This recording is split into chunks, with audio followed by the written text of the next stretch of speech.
welcome back to my channel. Today we continue with the Roxy's Journal of Stitchery Volume 9, Textile Tales, and I'm working on the second part of my Ladybird books from my childhood. And I'm going to do them in this vintage cover, which I've dismantled, taken the book out. I'm just going to use the cover. And then inside, each week of February, I'm working on a different Ladybird book.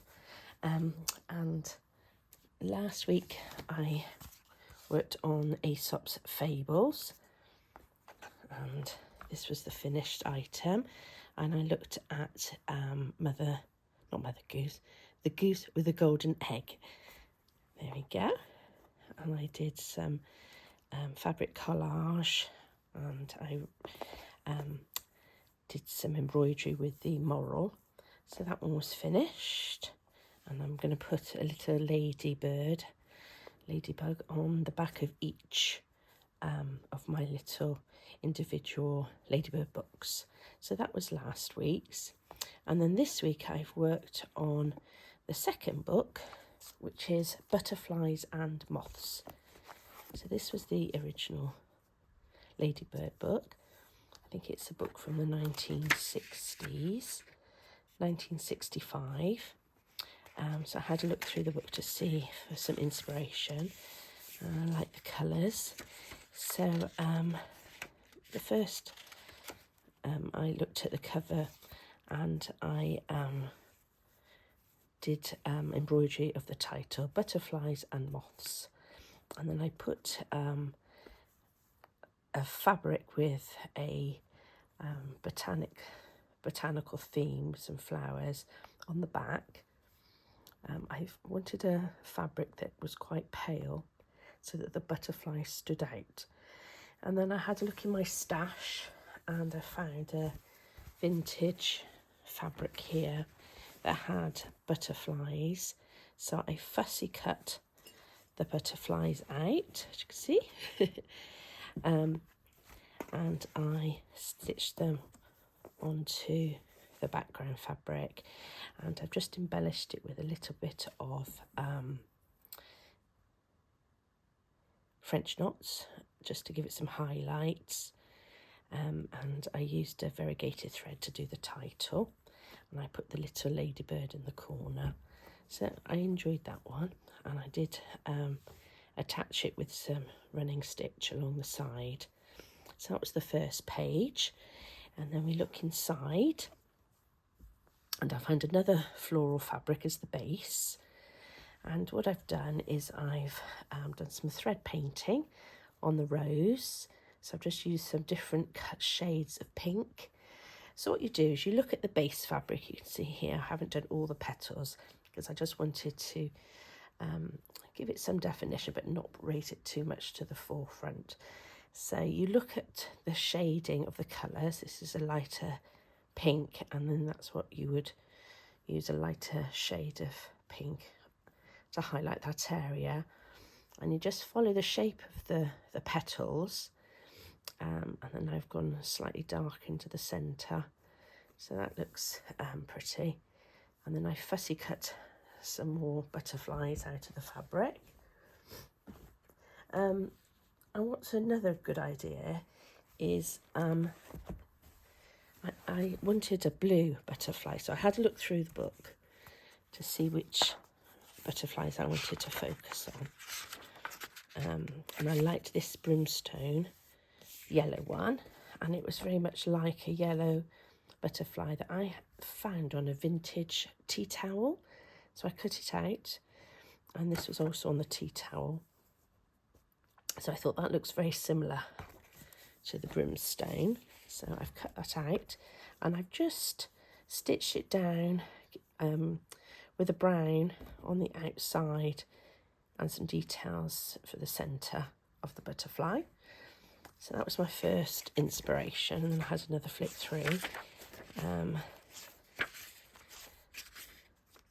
I wanted a common blue, and I couldn't find anything that looked similar, but I did have some fabric here in my stash.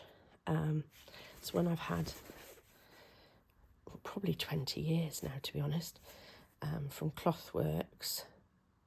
It's Laurel Birch. And they're quite whimsical, these butterflies, so they weren't quite right, but I did like the shape of this one here. But the colours are all wrong. But this is what you can do. So I fussy cut out that butterfly, put it in the corner, and then I've just thread painted over the top. So even if it's the wrong colour, you can change it. It just gave me a good outline, and you can still see probably a little bit of the turquoise underneath, but it just gives some definition. So I just thread painted that, and I'm really pleased with that. So that's my interpretation of the common blue. And then a large skipper, which I thought looked quite similar to the butterfly I found on some fabric. So I fussy cut them all down, and then I've just labelled the name of the butterflies next to it. And just to sort of reflect on the kind of details of the book. So you have a picture on one side and then the writing describing the butterfly. So I found some text on a fabric and I've cut that out. It isn't in relation to the butterflies, but it just gives you an idea that it's text describing the butterfly. So that's what I've done for that. And then on the back, this is my moth page. So I was pleased with this. I found the moths. This is a Three Sisters fabric from Moda, and I've used it a lot, as you can see. I've cut lots of bits out of it. It was just a fat quarter, but it has some nice background. So I got the text from there, and there was a section that had the moths. So I cut it out, and I've used my friction pen to write out the name, the Emperor Moths, and I've embroidered on the top. I found another little moth as well, so I've added that, fussy cut that and added it onto the top of the page. And I've just outlined with brown, given some details and a bit of yellow on there to look like eyes. And then there was a gap at the bottom. So what I've done, I've recently purchased Tilly Rose's new book, Woodland Walks. And at the back, you have embroideries that you can transfer onto fabric with an iron. So they had some mushrooms. So I cut out the transfers and I ironed them on the bottom of the fabric and just did it in a brown thread, outlined it, and I just think it adds a bit of definition to that page, a bit of grunge. So yeah, I was pleased with that. And then I've just done a lot of seed stitching in between in a very pale variegated thread with yellows and greys, but lots of little stitches. And then to attach them, I've done a blanket stitch all the way around the pages with variegated thread. And there we go.